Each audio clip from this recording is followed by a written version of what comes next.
Aš esu Rimvydas Šoblinskas, profesijos mokytojas.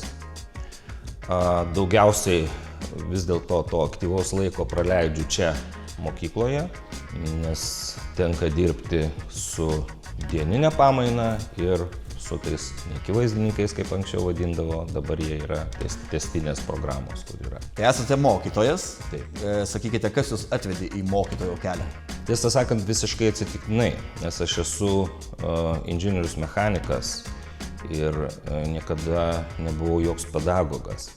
Tačiau taip gyvenimas susiklostė, kad man teko anksčiau mokyti, aš dirbau gamyboje, pagal paskyrimą, kaip anksčiau būdavo, baigus mokslus, ir mokiau suaugusius žmonės.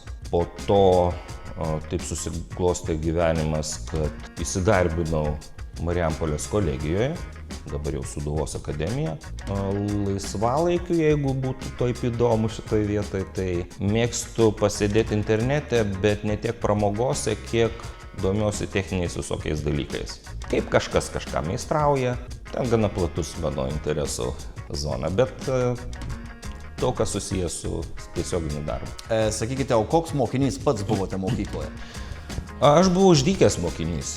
Jeigu norėjau, galėjau mokintis gerai. Aš turėjau pataisą netgi vieno dalyko. Paskui jau kai vasarą mokiausi, tai mokytojas stebėjosi, sako, kaip tu čia dabar, kaip aš tau galėjau išvesti, tais laikais 2 žemiausias pažymys buvo.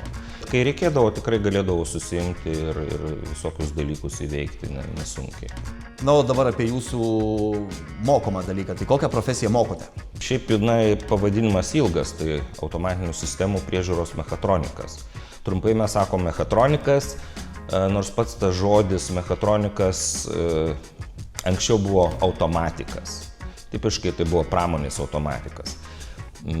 Dabar modernesnis žodis, tačiau jisai ne šiaip savo, kad žodis, ta savoka ne veltui naudojama, nes dėl naujų technologijų teisingiau yra vadinti mechatronika. Ir aš tiesą sakant, pats besimokydamas, pats susivokiau, kad aš jau mechatronikas esu. Sakykite, o kodėl ši profesija svarbi?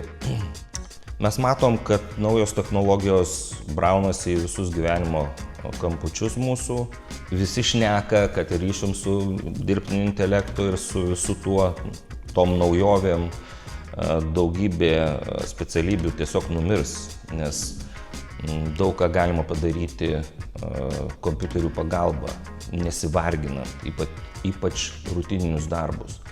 Tačiau kažkas turės rūpintis tomis pačiomis technologijomis, tai yra įvairiom mašinom protingom.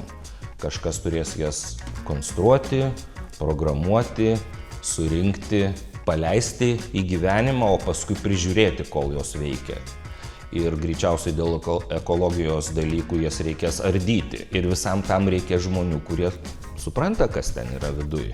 Skamba labai sudėtinga specialybė mechatronika. Sakykite, o kaip vyksta mokymosi procesas? Dauguma dalykų yra būtent per praktiką, nes profesinio rengimo centre jaunimas turi išmokti daryti dalykus. Tai yra savo rankomis, savo supratimu, surinkti. Mes turim čia stendus, yra investuojama į šitos dalykus. Praktinius dalykus galim čia išmokti, tačiau yra programuose toks tarpas kaip praktika.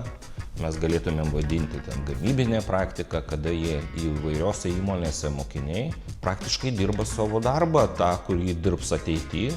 Ten aišku būna visko, bet dažnai mokiniai sako, kaip smagu buvo, mes pasitikrinom, ką žinom, ką išmokom. Ar Marijampolėje yra daug tokių įmonių, kuriuose... Taip, yra. Pavyzdžiui, Mantinga, pavyzdžiui, pieno konservai. Toliau šiek tiek už Marijampolės, bet čia tie atstumai nedideli, tai IKEA, irgi ten labai stipriai automatizuota įmonė. Ar daug pabaigusių mokinių nugula į rinką darbuotojų? Manau, kad taip. Kiek girdžiu, tai dauguma randa geresnės ar prastesnės pozicijas darbo rinkoje ir puikiausiai įgyvendina save. O sakykite, kam rekomenduotumėte šią profesiją? Kokiam žmogui? Na, pirmiausia, turbūt tiem, kuriem apskritai technika yra įdomu. Jeigu, sakykime, jaunuolis ten kur nors internete žiūri filmukus apie kaip kažkas kažką meistrauja, kažką daro, kažką sujungia, kažkur kažką užtrumpina ir jiem įdomu šitie dalykai, tai greičiausiai ir čia bus įdomu ir mokytis, nes vis tiek svarbu tas vidinis motyvas, kad man įdomu mokytis, tada ir rezultatai geresni. Tai jūs galvojate, kad ši profesija tikrai turi ateitį? Be jokios abejonės, aš taip netgi sakyčiau, kad ko gero, čia toks tempimas ant savęs reiškia antklodės, kad čia geriausia specialybė yra turinti ateitį ir tolimą ateitį. Tos žinios tikrai yra reikalingos ir labai įvairiose sferose, tas yra įdomu. Kad kartais sako, tai čia man reikės fabrike dirbti, sakau, gali būti, kad tu dirbsi ligoniniai, nes ten irgi pilna yra aparatūros, kuri visa yra mechatronika. O dirbtinio intelekto tobulėjimo šuoliai jūsų negąsdina? Ne, jie tik padės. Jie tik padės, visuose darbuose yra rutininių veiksmų, tai juos be abejo galės palengvinti dirbtinis intelektas. Bet vis tiek kažkas turės sujungti laidukus, prijungti vamzdelius, sukomponuoti esamoj situacijoje dalykus kažkokius tai. Ir dirbtinis intelektas to visko negalės padaryti.